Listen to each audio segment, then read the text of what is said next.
സുഹൃത്തുക്കളെ നമസ്കാരം. മറ്റൊരു വീഡിയോയിലേക്ക് സ്വാഗതം. ഡിസംബർ 25 പ്രത്യേകത എന്തെന്ന് ചോദിച്ചാൽ, ലോകത്തെ എല്ലാ ജനങ്ങളും ഏക സ്വരത്തിൽ പറയും, ക്രിസ്മസ് ആണ് ഡിസംബർ 25 പ്രത്യേകത. ശരിയാണ്, തീർത്തും ശരിയാണ്. പക്ഷേ ഈ വരുന്ന അടുത്ത മാസം ഡിസംബർ 25 ക്രിസ്മസ് കഴിഞ്ഞാൽ രണ്ടാമതൊരു കുഞ്ഞ് പ്രത്യേകത കൂടെ ഉണ്ട്. നമ്മുടെയൊക്കെ പ്രിയങ്കരനായ നടൻ ശ്രീ മോഹൻലാൽ ആദ്യമായി സംവിധാനം ചെയ്യുന്ന ബറോസ് എന്ന 3D ചിത്രം അന്നാണ് റിലീസ് ചെയ്യുന്നത്. ശ്രീ മോഹൻലാലിനെ കുറിച്ച് പറയുമ്പോൾ 1980-കൾ മുതൽ ഒരു നടൻ എന്ന നിലയിൽ തൻ്റെ കഴിവ് തെളിയിച്ച വ്യക്തിയാണ് ശ്രീ മോഹൻലാൽ. വലിയൊരു ആരാധക വൃന്ദം അദ്ദേഹത്തിനുണ്ട്. ഭരത് അവാർഡ് നേടിയ നടനാണ്. ഏത് കഥാപാത്രവും തൻ്റെ സ്വാഭാവികമായൊരു അഭിനയ ശൈലിയിലൂടെ അഭിനയിച്ച് പ്രതിഫലിപ്പിക്കാൻ കഴിവുള്ളൊരു നടനാണ്. അഭിനയിക്കുക എന്ന മോഹൻലാലിനെ സംബന്ധിച്ച് പറയാമോ എന്നുപോലും ചലച്ചിത്ര നിരീക്ഷകർ സംശയിക്കുന്നു. കാരണം മറ്റൊന്നുമല്ല, തീർത്തും ഒരു സ്വാഭാവിക അഭിനയമാണ്, ഒരു മെത്തേഡ് ആക്ടിംഗ് അല്ല. കഥാപാത്രത്തെ കൂടുതൽ പഠിച്ചും പുസ്തകം വായിച്ചും ദിവസങ്ങളോളം അതിലേക്ക് തലകുത്തി മറിഞ്ഞുമല്ല ശ്രീലാൽ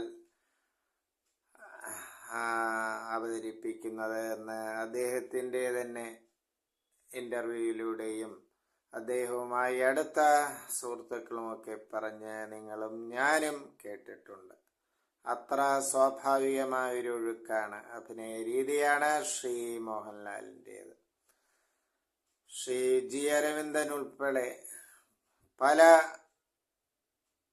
മികച്ച സംവിധായകരോടും ഈ ദീർഘകാലത്തെ പ്രവൃത്തി പരിചയത്തിൽ അദ്ദേഹം സഹകരിച്ചിട്ടുണ്ട് എന്ന് നമുക്കൊക്കെ അറിയാം. അപ്പോൾ ചലച്ചിത്രത്തിൻ്റെ A to Z വശങ്ങൾ ശ്രീലാലിന് അന്യമല്ല. അദ്ദേഹം ചിത്രങ്ങൾ നിർമ്മിച്ചിട്ടുണ്ട്. ഇപ്പോൾ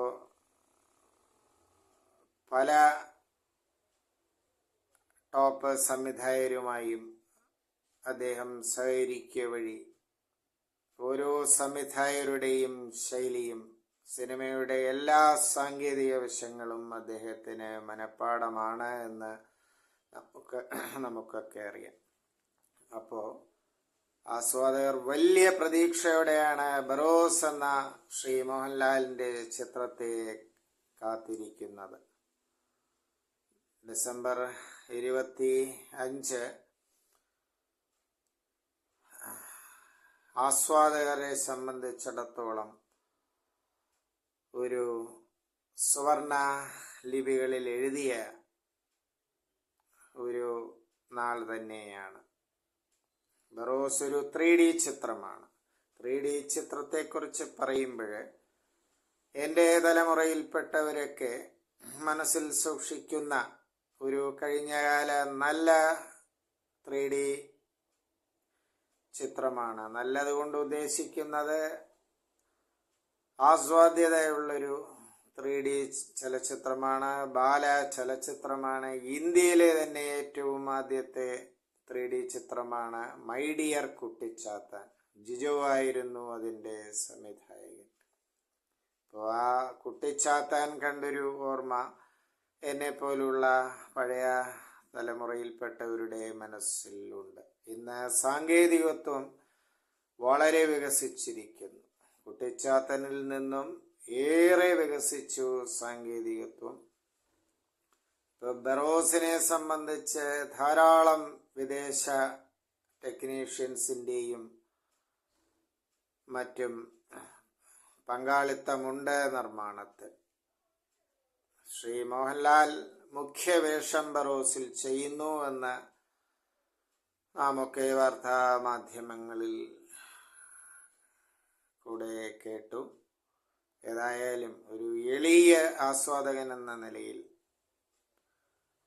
എൻ്റെയും ആശംസകൾ ഇവിടെ രേഖപ്പെടുത്തുന്നു.